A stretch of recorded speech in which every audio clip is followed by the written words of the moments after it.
So as some of you would have seen, I streamed a good third of Death's Door over here and on Twitch, so if you would like to check that out, it will be in the description. But essentially, Death's Door is a action adventure game with both 2D Zelda and Souls-like elements. If I were to try to explain the genre cohesively, what I mean by 2D Zelda is obviously has some aspects of being a more top-down game, not quite isometric, but it feels definitely more on the indie side of the action adventure scale. In terms of difficulty, it's not too bad in certain areas, but one aspect that I do like about Death's Door is, of course, its simplicity, is you don't lose your currency when you die in the game like other Souls-like games, which is good because of the game context matters when it comes to some game mechanics, but I'll get into that more in the combat section. Of course, here's a disclaimer: I played Death's Door on the Xbox Series X, and I'll be talking about in the context of me doing so. Any performance or glitch type issues may differ to others. I'll try to indicate when I talk spoilers, but beware that footage may be considered spoiler heavy for this review. I streamed half of it, so please bear with any of the messages or alerts that appear on the screen. Now, like many other Souls-likes and 2D Zelda-like games, there's a big emphasis on the world, and more importantly, the world being interconnected, which means that they have a large emphasis on you finding places earlier in the game which are locked off but stay in your mind, so that you remember to return to them, or perhaps you'll find a solution more organically in some cases, where a gate is locked off earlier on and then you later on in the game you open that gate as a shortcut back to where you originally were, if that makes sense. Death's Door has a lot of this type of stuff, and especially with its method of giving you different powers and how they interact with different puzzles and objects in the world, the game definitely encourages you to turn to older areas from time to time, as it presents with very obvious clues that if you haven't got a power yet, you're supposed to have to unlock a certain puzzle at the time, but you'll know you have it later, so that location will likely stay in the player's mind as a place to return to for some sort of reward. Moving on from interconnectedness, I want to talk about more the world and areas themselves. There's a great variety of areas throughout the game with different challenges, enemies, puzzles, and more to face throughout. This world is full of secrets and different things to find on the side, which is always something I love in games, where you can find different small secret upgrades or even weapons. Now, per boss or giant soul, there's a good amount of areas to go through. We'll get into bosses later.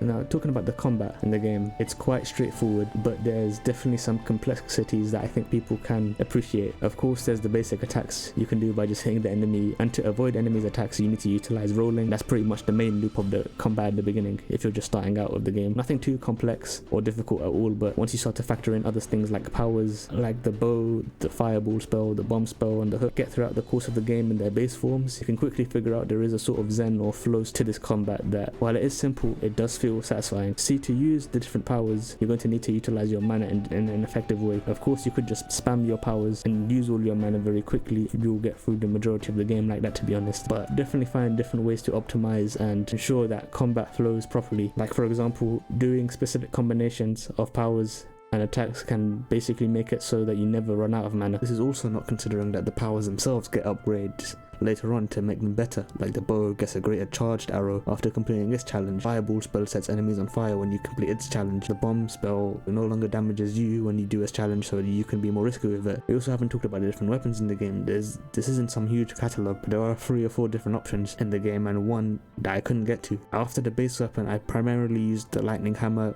which essentially did a chain lightning on every enemy I hit, making my base attack stronger. There's also a leveling system to consider here. Now, it's not some crazy in-depth RPG system, but you can definitely make yourself stronger, make you swing faster, make you more effective in combat using the system. What I also want to talk about is in combat, you also have to consider the enemy design, where I think a lot of the complexity also is present in the game, is in the enemies. And that's a big thing in Death's Door. There's a big variety of enemies, from plants that remain stationary but also shoot projectiles at you, to enemies which run at you, to enemies which are large but methodical in their movement. Each unit or enemy type gives you something else to think about, and when all put together, I think the combat is great all in all.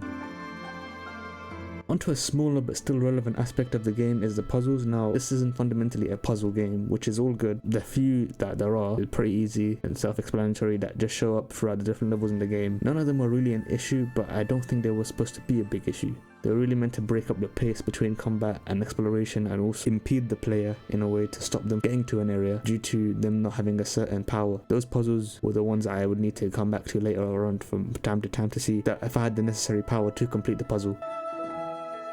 Now, in terms of bosses, there were a few bosses in the game, and the bosses definitely posed the most challenge throughout the game out of anything else in the game. The bosses did have some good distinct qualities about them, and there were definitely some more challenging than others, such forcing the player to have to optimize or use their full toolkit to their best ability in order to defeat them. The King Frog fight was definitely a great boss fight, nothing too difficult, but it added that element of having to manage the environment that other boss fights didn't have you doing. You have falling platforms that you need to worry about, and you can restore the platforms by hitting his back with an arrow. A lot of bosses also had these weaknesses which were fun to figure out, like for example the King Frog, if you threw a bomb spell into his mouth while he was trying to suck the player in, you could burn his mouth and he goes down and you have an opportunity to get some good hits in. Same with the Grandma boss fight, you can use the fireball spell on her pop when she's doing the shooting attack, she gets burned. Finding these organically is definitely a nice thing and makes the powers feel more interactive and intuitive. The last bit on the boss fights that I will say is that there were these mini boss fights which weren't really bosses, but they were more like very strong enemies. I'd definitely say that the most obvious mini bosses were the challenge bosses they have to do to upgrade your powers. Now these were largely the same boss with just a bit of variation in the mechanics.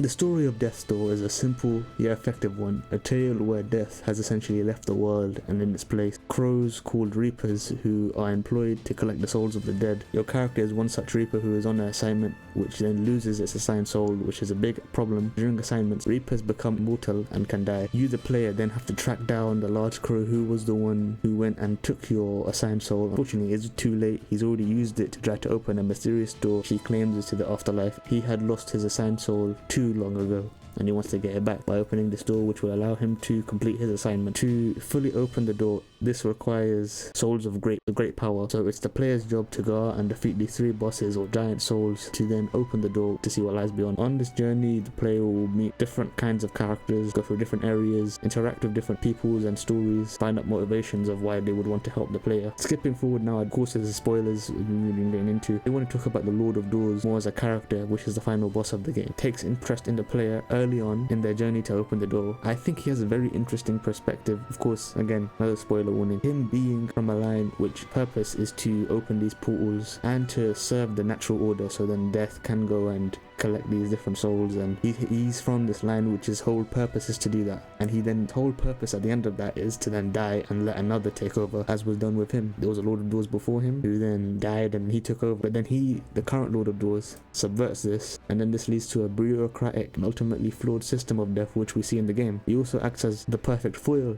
to the main character in a way.